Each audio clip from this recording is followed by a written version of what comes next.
siendo fortalecida a través de ese problema.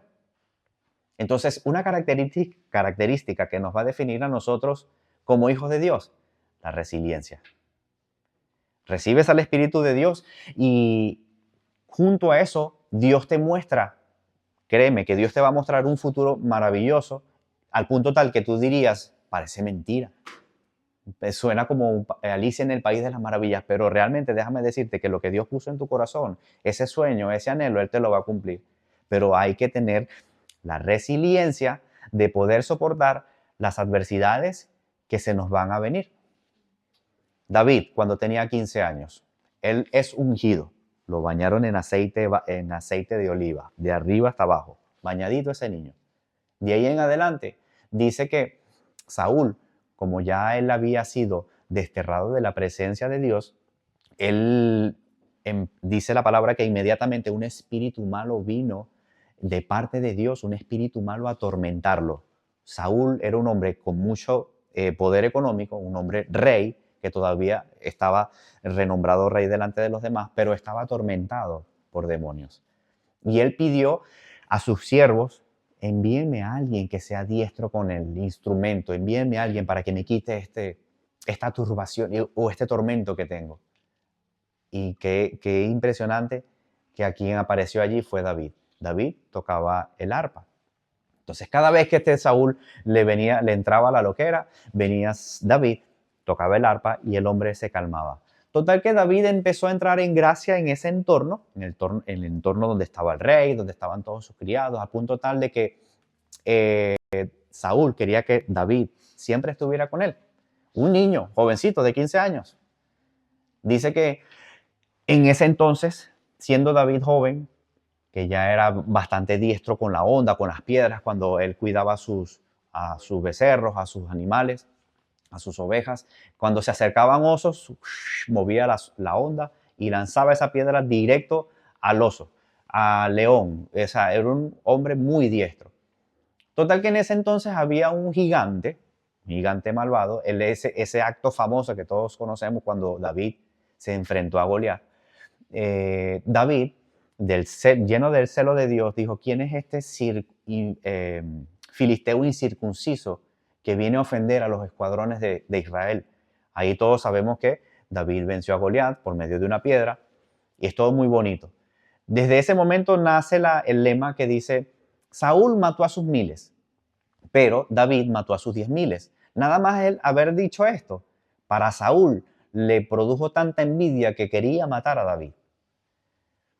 Entonces, David está pasando por otro proceso, un proceso nada fácil porque estaba cuidando a una persona o un hombre que lo quería matar. Resulta que este Saúl se encargó de asignar o designar a David a un pelotón de 1,000 hombres, encargarse a ir a la guerra, a ver si lo mataban ahí en la guerra.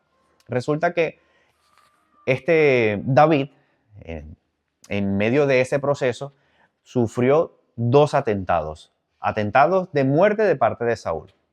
Aquí dice que aparte de enfrentar esos momentos de muerte, en ese proceso de 15 años, muere Saúl. Dice que él se enterró una espada porque él no quería entrar en manos de los filisteos para que lo matasen o lo torturasen. Total que murió y ya todo el pueblo estaba preparado para recibir a David como rey. Resulta que este Saúl tenía un hijo llamado Isboset y que ese hijo fue que sucedió el trono, pero solamente duró 2 años. Entonces es donde luego viene David, y es donde él es nombrado oficialmente rey de Israel. ¿Qué pasó? Pasaron 30 años en ese proceso, toda una vida en la que David dice que era un hombre conforme al corazón de Dios y que también pues él caminaba en obediencia total. Aquí lo que quiero decirte es que aquí en en el libro de Romanos 8:28 dice que todo obra para bien de aquellos que aman a Dios, pero esto es conforme a los que su propósito son llamados. Aquí no me puede venir a decir una persona que no obedece a Dios, una persona que anda en desobediencia, que anda en pecado, decirme, no, es que todo obra para bien de los que aman al Señor. ¿Cómo tú puedes decir que todo obra para bien de los que aman a Dios si todavía no estás leyendo lo que dice más abajo? Esto es a los que conforme a su propósito son llamados. Ahí es donde nosotros demostramos que si estamos apegados a la palabra de Dios, si siempre queremos depender de Él, si siempre queremos buscarle y reconocemos nuestra completa indefensión, ahí es donde Dios va a obrar para bien eso malo que estás viviendo. ¿Qué sucede? A menudo las personas que creen en Dios se hacen grandes. ¿Por qué? Porque han pasado por dificultades y procesos muy difíciles. Esto lo vuelvo a repetir. A menudo las personas se hacen grandes porque han pasado por procesos muy difíciles. Eso es lo que te hace grande. ¿Qué te hace grande? Que has tenido tanta resiliencia en tu día a día que cuando tú te paras y hablas tu testimonio o cuentas qué viviste, qué has hecho y dónde estás y a quién le sirves, eso le llega, mira, no te imaginas a cuánta gente puedes transformar por medio de la palabra de Dios. Tan solamente el hecho de tener ese carácter que Dios quiere que tengamos es un, como dice la palabra, todo lo que nosotros hacemos en secreto, cuando lo hacemos para Dios, Él nos va a recompensar en público. Solamente es cuestión de tener paciencia y esperar el momento que Él nos exalte. Amén. Siguiente punto dice, una corona trae consigo un desafío. En 2 de Samuel capítulo 5, versículos 17 al 19 dice, oyendo los filisteos que había sido ungido como rey de Israel, subieron todos los filisteos para buscar a David. Y cuando David lo oyó, descendió a la fortaleza. ¿Qué sucede aquí? Los filisteos se enteraron inmediatamente, o sea, al rato, yo imagino que hubo un sapo por allí que fue el caballo y le dijeron a los filisteos, mira, acaban de levantar a David como rey. Y los filisteos se armaron todo y fueron como que a rodear el lugar donde estaba David. Dice que David consultó a Dios. Aquí en este momento cuando dice David, Señor, ¿qué hago? Voy en contra de los filisteos, me los vas a entregar en mi mano. Y viene, Dios le dijo, sí, ve en contra de ellos que yo te los voy a poner en tu mano. No la tenía fácil tampoco. ¿Por qué no la tenía fácil? Porque tenía que ir a pelear, pero ya sabía que tenía una victoria. ¿Qué sucede en nosotros? Nosotros los creyentes, hoy por hoy, vivimos en un sistema que tenemos que pelear. Cada día levantarnos tempranos para ir al trabajo. Tenemos que pasar por vicisitudes en el trabajo, momentos amargos. Tenemos que pasar por dudas. ¿Por qué va a pasar más adelante? ¿Será que me van a sacar del piso donde estoy viviendo? A veces uno piensa tantas cosas que aún ni siquiera han sucedido. Pero cuando consultas a Dios, créeme que vas a sentir una paz que sobrepasa tal entendimiento que te dice, ve viviendo un día a la vez, pero en mi presencia. Ahí es donde tú vas a experimentar la presencia de Dios. Ahí es donde vas a experimentar el gozo y la paz que solamente Dios te puede dar. Porque lamentablemente si nosotros nos ponemos a pensar en qué va a pasar el día de mañana y que tengo que trabajar, que tengo que hacer, que tengo que pagar, voy a estar bien endeudado, entonces te vas a llenar de tanto estrés, de tanto afán, que a la final eso va a cargar tu vida y no te va a llenar de nada bueno. ¿Qué es la solución que nos está enseñando aquí la palabra en 2 de Samuel? Que así como David consultó cada adversidad ante Dios, así nosotros igual debemos consultar con Dios cada adversidad y cada momento que nosotros vivamos. No sé si me estoy dando a entender hasta ahora. Lo que Dios quiere aquí es que así como tú eres llamada o llamado por Dios, inmediatamente has recibido una unción. Y esa unción va a ser peleada. ¿Por quién? Por los filisteos. ¿Quiénes son los filisteos en esta actualidad? Demonios. Personas que vienen en contra de lo que tú quieres lograr. Personas que van en oposición a la visión que tú tienes. Esos son los filisteos que vienen en contra tuya. Ojo, los filisteos puede ser la suegra, puede ser tu primo, tu prima, tu hermano, puede ser la persona que más cerca tienes y que no te imaginas. El hecho de que sea un familiar tuyo y que esté siendo manipulado por ese filisteo, por ese espíritu de maldad, no quiere decir de que le vas a dejar de hablar o que lo vas a odiar o que te vas a alejar de esa persona, sino que ya como tienes el Espíritu de Dios, disiernes si viene de Dios o viene de Satanás. Entonces aquí es donde nosotros debemos hacer como hizo David. Consúltalo a Dios y Él te va a dar la salida que debes tomar. Amén. Dice en Salmos 25, 12 al 21. Al hombre que honra al Señor, Él le muestra el camino que debe seguir. Lo rodea de bienestar y da a sus descendientes o a sus hijos las posesiones del país. Es decir, honrarle a Dios es el acto de ir en pos de Él. ¿Cómo hago para ir en pos de Él? ¿Qué tengo que hacer para ir en pos de Dios? Jesucristo dijo que con tan solamente abrir la boca y clamar a Dios, Él está allí pronto para respondernos. Él está allí pronto para oírnos. Pasa es que a veces nos da flojera tomar un tiempo de intimidad o de comunión con Él porque estamos cansados o porque hemos pasado tantas horas en la calle trabajando. Pero Dios quiere que te ciñas al final de la noche y tengas un pequeño encuentro con Él. Hablar con Él aunque no lo sientas. Declarar la palabra de Dios que está escrita, aunque no sientas, porque ahí es donde se va a demostrar realmente que la fe no va por sensaciones, sino la fe va por lo que ya está escrito. Amén. Entonces, la palabra para ti y para todos nosotros es: no desmayes, no te desanimes, no temas.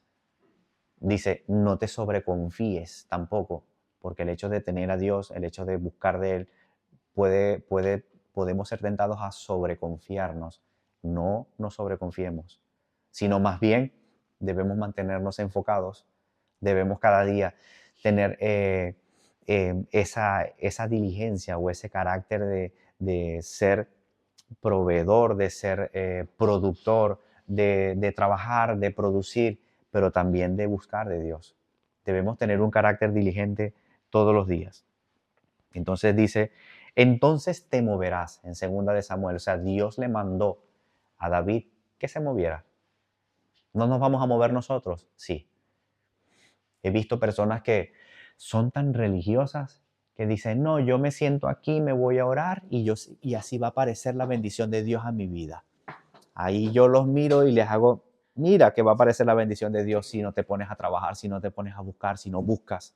Porque Dios es el primero que nos manda a nosotros a movernos.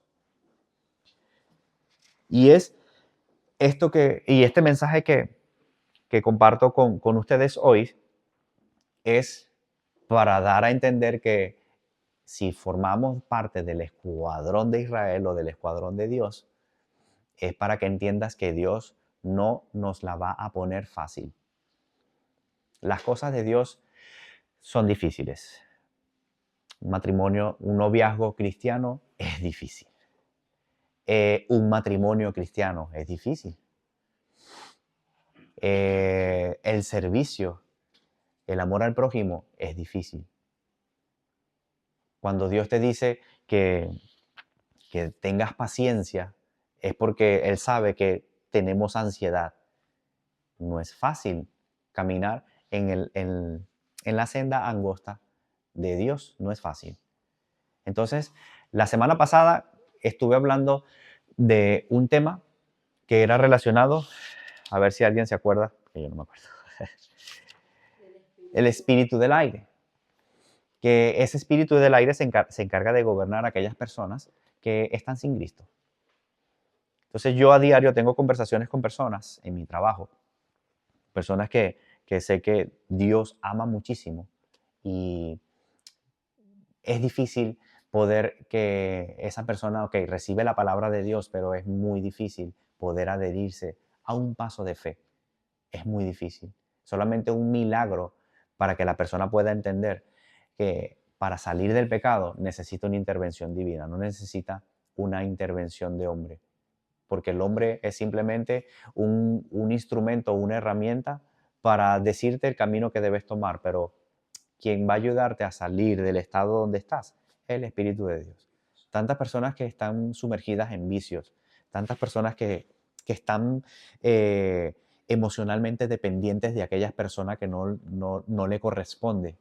Solamente el Espíritu de Dios es quien le va a dar el poder a esa persona para poder salir de ese ciclo malvado o de ese círculo vicioso. Murmuraciones, enemistades, pleitos, contiendas. Yo estoy seguro que cada uno de nosotros tiene a alguien de la cual te critican. Estoy seguro que cada uno de nosotros tiene a alguien de la cual te saluda, pero cuando da la espalda empieza a hablar mal de ti. Entonces allí no la tenemos fácil, allí tenemos siempre que depender de Dios. Amén. Así que allí donde estás, pues quiero que cierres tus ojos, pon la mano en tu corazón y oremos juntos. Repite conmigo. Señor Jesús, te doy gracias por tu palabra. La bendigo y la atesoro en mi corazón. Te pido que me ayudes a ser obediente a tu palabra de día y de noche. Te pido que tu bendición me acompañe cada día, Señor. En el nombre de Jesús. Amén. Padre, yo te doy gracias por tu palabra. Yo estoy seguro que esta palabra no retornará atrás vacía, Señor. Así como tú estuviste acompañando a David en cada uno de sus procesos, que no fue fácil, asimismo te pido, Señor, que nos acompañes en nuestros procesos. Te pido que bendigas nuestra entrada, nuestra salida. Bendice nuestro acostar y nuestro levantar, Señor. Bendigo a todas estas personas, Señor, que han decidido voluntariamente oír tu palabra, porque es una palabra viva, que sé que tú la vas a poner por obra, Señor.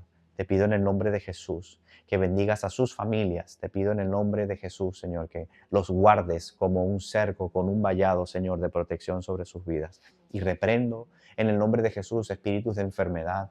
Reprendo espíritus de ansiedad que vienen a robarle la paz que tú tienes ya preparados para ellos, Señor, que tú le otorgas a ellos, Señor. Porque la paz que tú nos das no es la paz que el mundo nos da, Señor. A ti te damos toda la gloria, te damos toda la honra, Señor. Amén. Amén. Amén.